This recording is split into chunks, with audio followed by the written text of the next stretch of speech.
ശ്ലോകം 6. ഗളോദരേ വിപുലിതവർഷ്മണാ ത്വയാ. എപ്പോൾ ആ പെരുമ്പാമ്പിൻ്റെ വായിൻ്റെ ഉള്ളിലേക്ക് കയറിയോ അവൻ വായടച്ചു. അപ്പോൾ ഇപ്പോൾ ചൂട് അധികമായി. ഗളോദരേ, ഗളം കഴുത്ത്, കഴുത്തിൻ്റെ ഉദരസ്ഥാനം, ഏകദേശം കഴുത്തിൽ നിന്ന് വയറ്റിലേക്ക് പോകുന്നതായ സ്ഥാനം. ഭഗവാൻ എന്ത് ചെയ്തു? വിപുലിത വർഷ്മണ, തൻ്റെ വർഷ്മാവ് ശരീരത്തിനെ വിപുലമാക്കി, വലുതാക്കി. യോഗശക്തി ഉള്ള ആളല്ലേ, ശരീരത്തിനെ വലുതാക്കാനും ചെറുതാക്കാനും രണ്ടും സാധിക്കും. രാമായണത്തിൽ ഹനുമാൻ ചെയ്യുന്നത് കണ്ടുവല്ലോ നമ്മൾ. അതുപോലെ വേണ്ടപ്പോൾ ശരീരം ചെറുതാക്കണം, വേണ്ടപ്പോൾ ശരീരം വലുതാക്കണം. ഭഗവാൻ ആ കുട്ടി 5-6 വയസ്സ് ഉള്ളതായ സമയത്ത് തൻ്റെ ശരീരത്തിനെ വലുതാക്കി. എപ്പോൾ ശരീരത്തിനെ വലുതാക്കിയോ അവിടെ വായുവിന് സഞ്ചരിക്കാൻ സാധിക്കാതെ കൊണ്ടായി. മഹോരകേലുടതി നിരുദ്ധമാരുതേ, വായു തടയപ്പെട്ടു, നിരോധിക്കപ്പെട്ടു. അങ്ങനെ ആ മഹാഉരകം, ആ പെരുമ്പാമ്പ് ലുടതി കിടന്ന് പടയാൻ തുടങ്ങി. അങ്ങോട്ടും ഇങ്ങോട്ടും പടയുക, വായിലിട്ട് അടിക്കുക. ഇതൊക്കെയാണ് പാമ്പുകൾ ചെയ്യുക, വായിലിട്ട് അടിക്കും. മഹോരകേ ലുടതി നിരുദ്ധമാരുതേ, വായു തടയപ്പെട്ടതുകൊണ്ട് ആ പാമ്പ് കിടന്ന്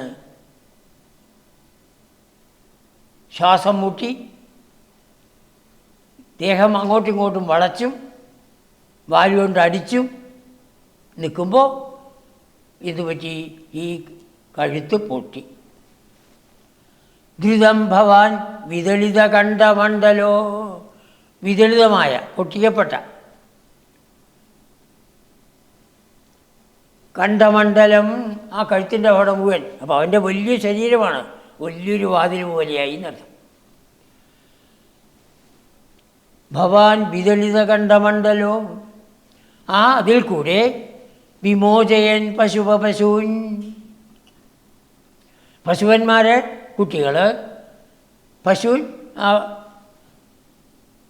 മാട്ടുംകുട്ടികൾ, അവരെ ആദ്യം വിമോചയൻ മോചിപ്പിച്ചു.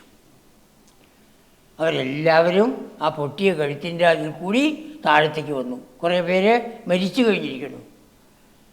അവരെല്ലാവരും താഴത്ത് വന്ന് വീണു. എന്നിട്ടോ ഒടുവിൽ വിനിർജയവും ഭഗവാനും പുറത്തേക്ക് കടന്നു. അപ്പം ശ്വാസം മുട്ടിയതായ സമയത്ത് എന്തെന്നില്ലാത്ത പരാക്രമത്തോടുകൂടി ഈ പാമ്പ് ശരീരത്തിനെ അങ്ങോട്ടും ഇങ്ങോട്ടും തിരിച്ചും പിരിച്ചും വളച്ചും വായിലിട്ട് അടിച്ചും. എപ്പോൾ കണ്ഠം പൊട്ടിയോ അവൻ മരിച്ചു. അവൻ്റെ ആ ആത്മാവ് പുറത്തേക്ക് പോയി. പുറത്തേക്ക് പോയതിന് ശേഷമാണ് ഈ ഗോപക്കുട്ടികളും പശുക്കുട്ടികളും ഒക്കെ പുറത്തേക്ക് വരുന്നത്, ഭഗവാനും പുറത്തേക്ക് വരുന്നത്. അവൻ നേരത്തെ പോയി, ഇവർ പിന്നീടാണ് വരുന്നത്, ഭഗവാൻ പിന്നീടാണ് വരുന്നത്.